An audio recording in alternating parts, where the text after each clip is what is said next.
Okay, great. So, for the purpose of the recording, welcome everybody. It's Leadership Gigs. It's a hot seat. And what we're doing tonight is we're chatting with Lucy.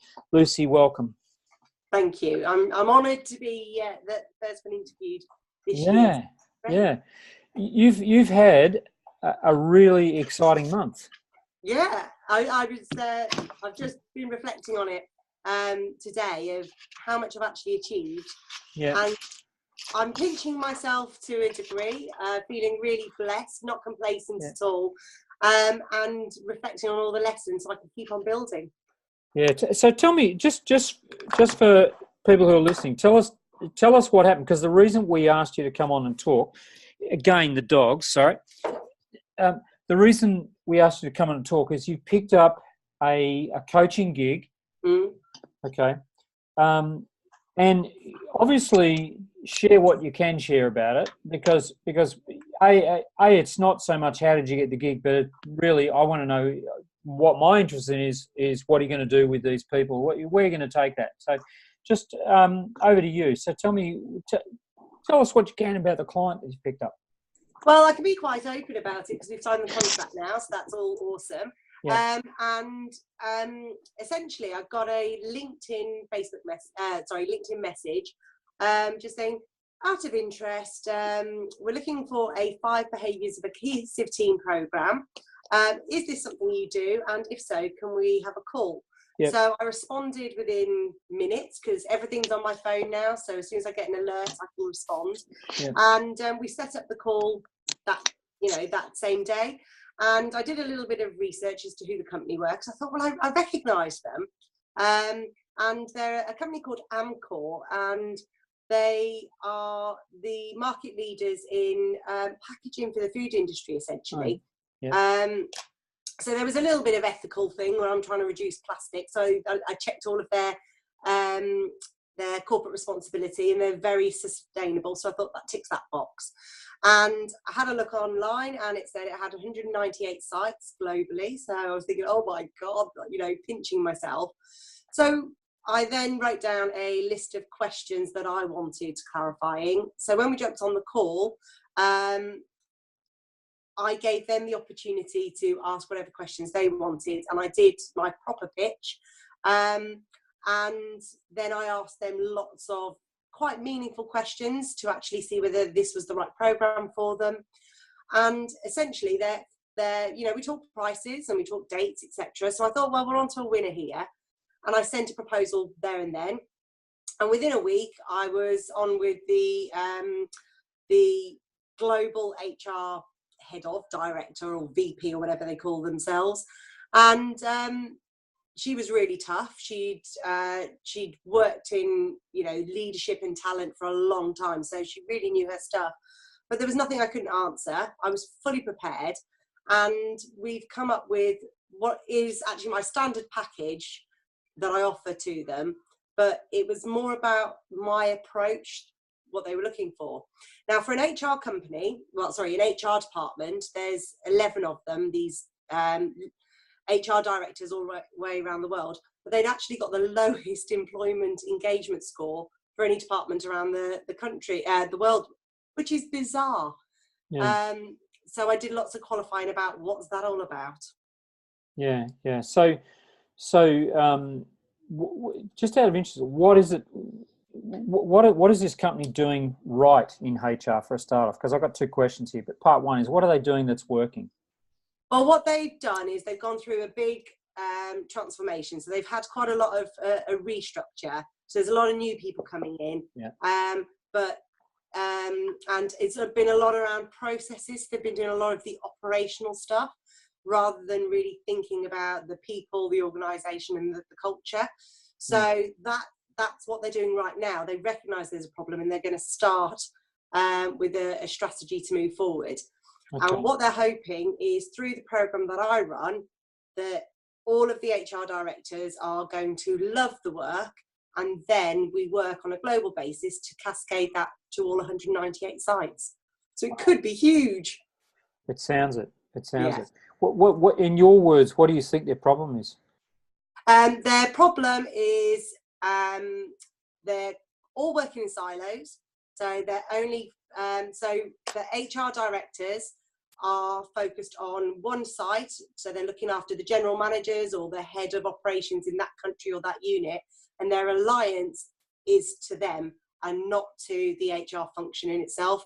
So actually they don't talk, they're tripping over each other, lots of inefficiencies and lots of competition. Yeah. Can you work with that? Yeah.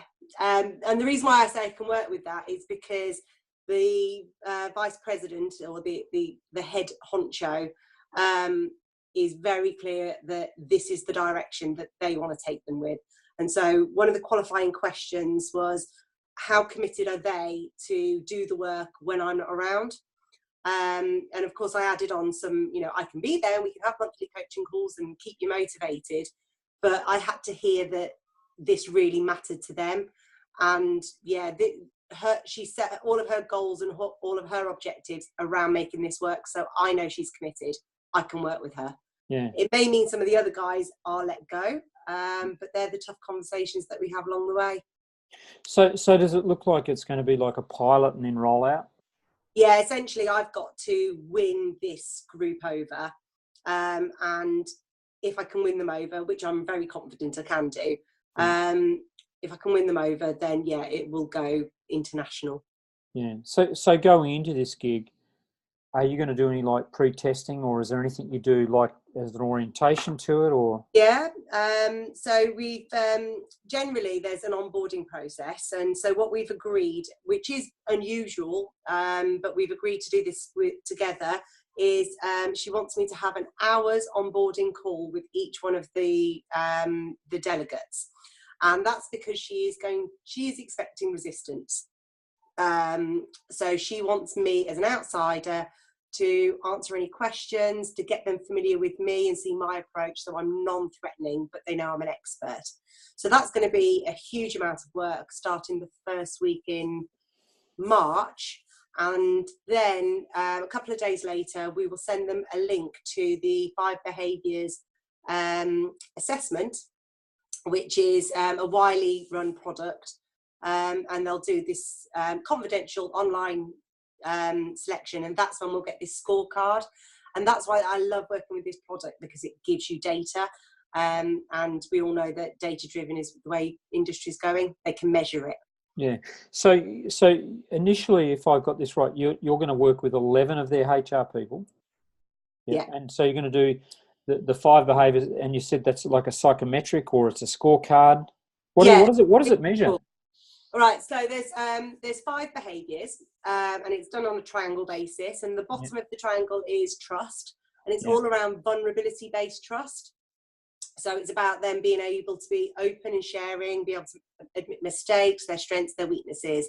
So there's about 3/4 of the first day we work together, it's all about getting deep and dirty, and that's why we do the psychometrics, so we can start sharing those actual behaviours, and then we go into another level where we start sharing personal histories, which is always deeply moving, that topic, because we take people really deep into it. Then the next level is conflict, and one of the things that we often hear is people say, oh no, we're brilliant because we don't have any conflict around here. Yeah, right. Well, actually that's a sign that you're unhealthy, because people should be debating things and moving things forward, but it's because there's no trust. Then once they've had that good healthy debate and they challenged ideas, then they get into commitment.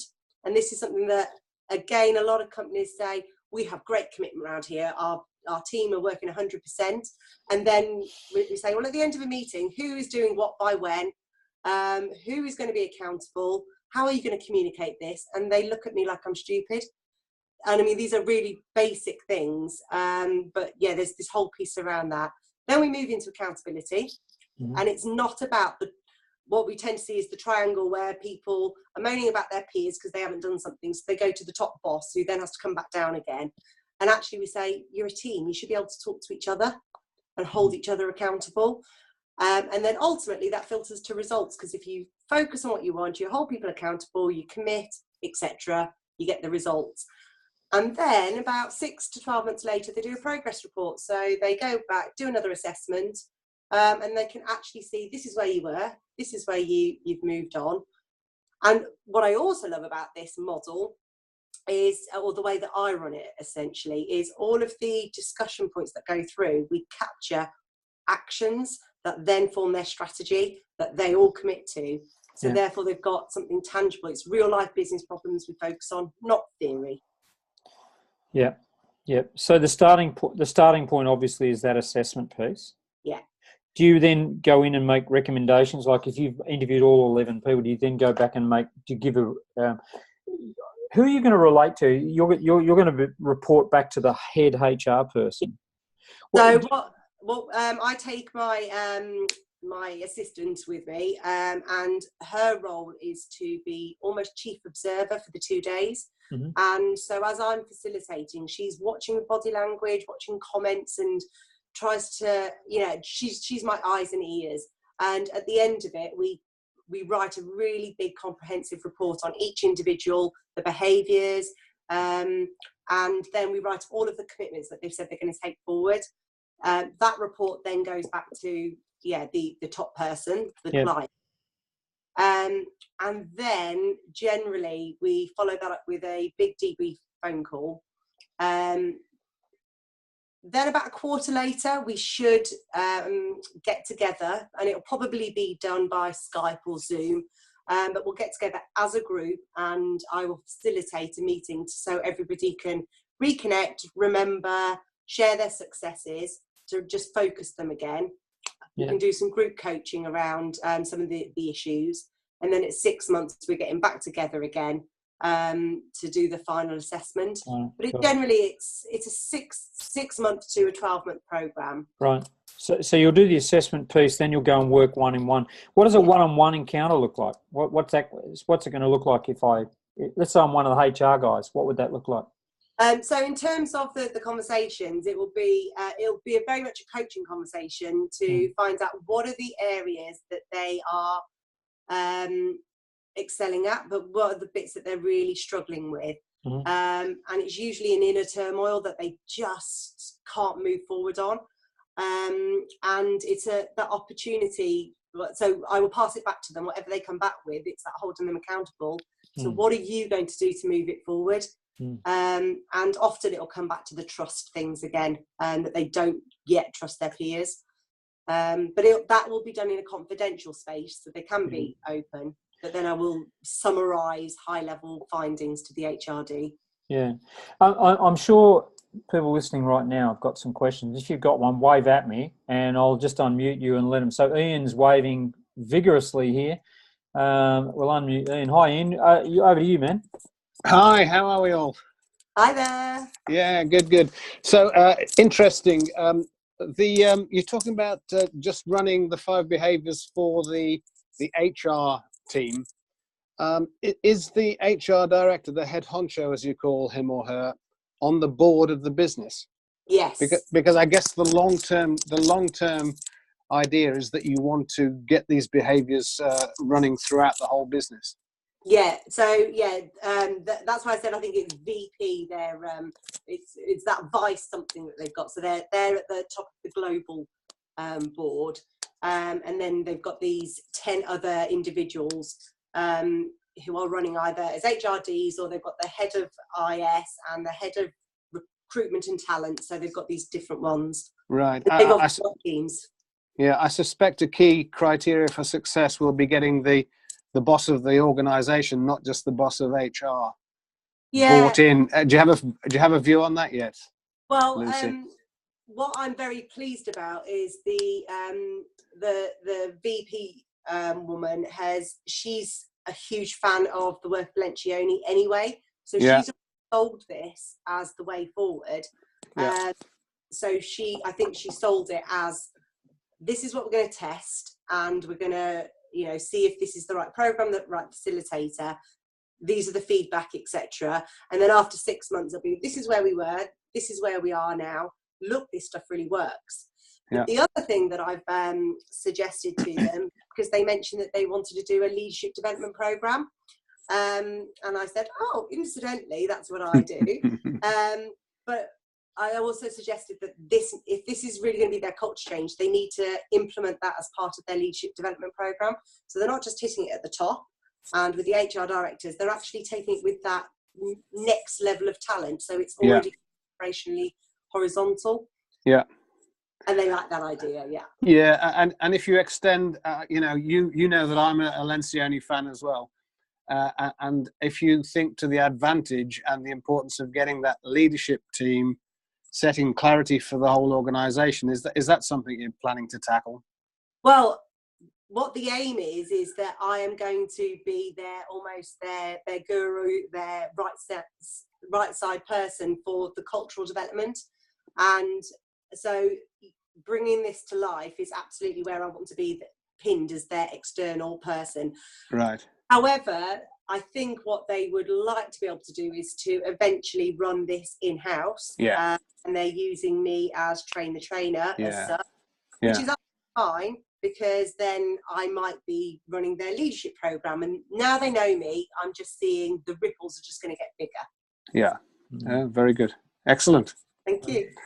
Good stuff. Sounds exciting. I'm excited, yeah. Yeah. Yeah, you look excited. Yeah. Well, I always look like this, so I'm always bouncing. Do we have any other questions that you'd love to ask here? Because I've got plenty of questions, but I just want to know if anyone else has a comment or a question they want to flip in here.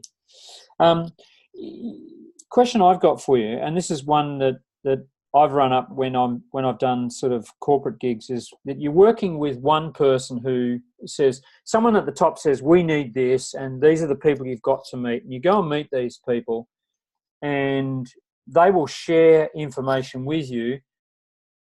What's your obligation to share what they've shared back, and how do you because the HR person has goals for the organisation, but the person you're talking to has their own personal goals. So how do you cope with that dynamic? Yeah, it's a really tricky one, especially if they're going in different directions. But because I almost set out this contract beforehand, that I say to the client who has hired me, my job is to help you achieve these goals. But the conversations that I have on an individual basis whilst coaching will be completely confidential. What I will do is give you a high-level summary of different behaviours, or if I feel that somebody is in a detrimental state, then I'll obviously raise that. However, through my coaching, I will encourage the individual to have those open conversations with you. So I have to set that parameter. Yeah. Of being vague enough. Are you going to actually sort of, are you actually going to be the third party if you get those two people together? You're going to do that, or are you going to bring in a professional mediator? Well, I have done that in the past, and it's worked very well. Yeah. But the reality with this one is, because I am in my business, I am the chief coach. If it looks like it's going in that way, I will be bringing other people in. And the reason being is I will get too emotionally invested with all the individuals. So when I ran the sessions for Specsavers, for example, there were 9 of them, and they all wanted coaching, and I took 3 of them, and I recruited another 2 coaches to do the other bits, because otherwise I know too much. Oh, I see. Yeah. What do you think your challenges will be going into this for you personally? There's going to be so one of the first challenges is to not be too much of an eager bunny, because I really want this to go well, and so my enthusiasm, I need to be very controlled. So that's going to be one of them, and I think the other one is I get the feeling there's going to be a lot of resistance from some really key players, and although 2 or 3 of them are really engaged, I won't know until the first week in March, once I've done the one-to-ones with everybody. But I've got the feeling that there are some who are just going to be blockers, and that can really detract from the team straight away if there's just one person even. So that's going to be a challenge. How do I hold that momentum, build that trust, even though there's people trying to sabotage it?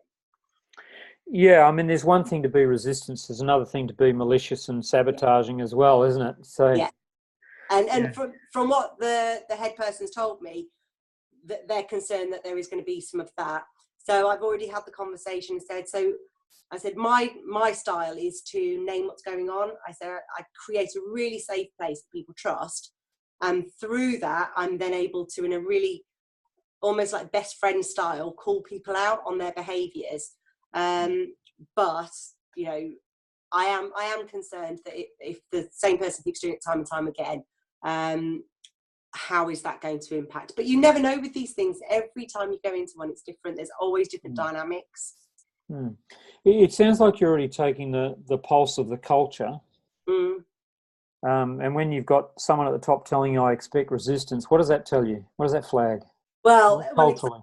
Yeah, so what I'm trying to go in there thinking, okay, I've got all of these different people, and there's obviously some conflict in some way going on already within the team. So each one of those conversations, I'm going to go into it almost blind because I have no idea who's going to be in conflict, if they are, and I'm just going to take people on face value.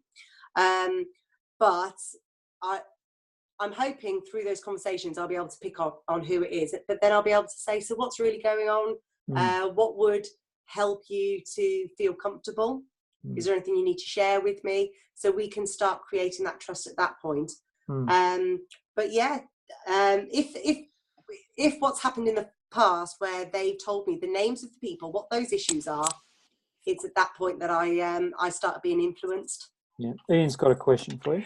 Yeah, Lucy, I was just wondering, do the 11 HR or the 10 HR people report to the HR director or HR VP, or do they report locally to the, if you like, the regional or the geographic head?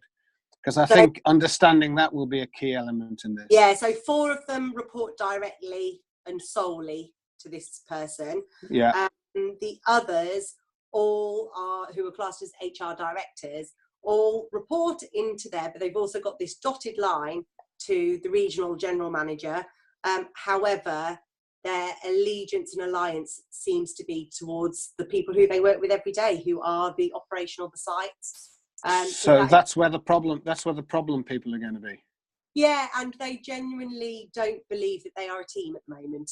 Right, okay. So then although they've got the same goals and objectives on paper, they're not acting as a team, and so that's going to be a real challenge. It's a typical matrix challenge. Yeah, and it's getting more and more common in businesses. Yeah. Most businesses are now going towards this agile matrix style working, so I think it's a problem that we're going to start seeing more and more. Just out of interest, logistically, you said that the gig is in Berlin, did you say? Zurich. Oh, Zurich, okay. And are there other areas that you've got to go to, or is it all Zurich based? This is, well, there's actually 4 of the people are based in the UK. I think a couple are based in Zurich and others are in, they've just said Central Europe. So they're all flying in for these 2.5 days. Well, it's 3 days in total. So they're all flying in. But all of the calls that are going to be done are, they're going to be over Zoom or Skype. But yeah, if they want to fly me out anywhere, I've actually negotiated that as part of the contract. Any travel accommodation they need to foot the bill for. Yeah. You said they're flying people in from where? What parts of Europe? So all I know is UK, the Zurich people are still there. I think they've got some Germans, French, the others I'm not sure about. I haven't qualified that. But so there's definitely cultural things, because she already made a suggestion about, well, you know what the French are like. So there's definitely some cultural things going on. Right. So don't mention Brexit. No, you could always nip out the back door of Ireland if you want to. So that'll be off topic. Yeah. I mean, it's interesting because again, I'm chatting with a colleague at the moment, and he's doing a gig where they've got the head office is Barcelona, they've got another one in Germany, they've got another one in France, and it's almost like football clubs.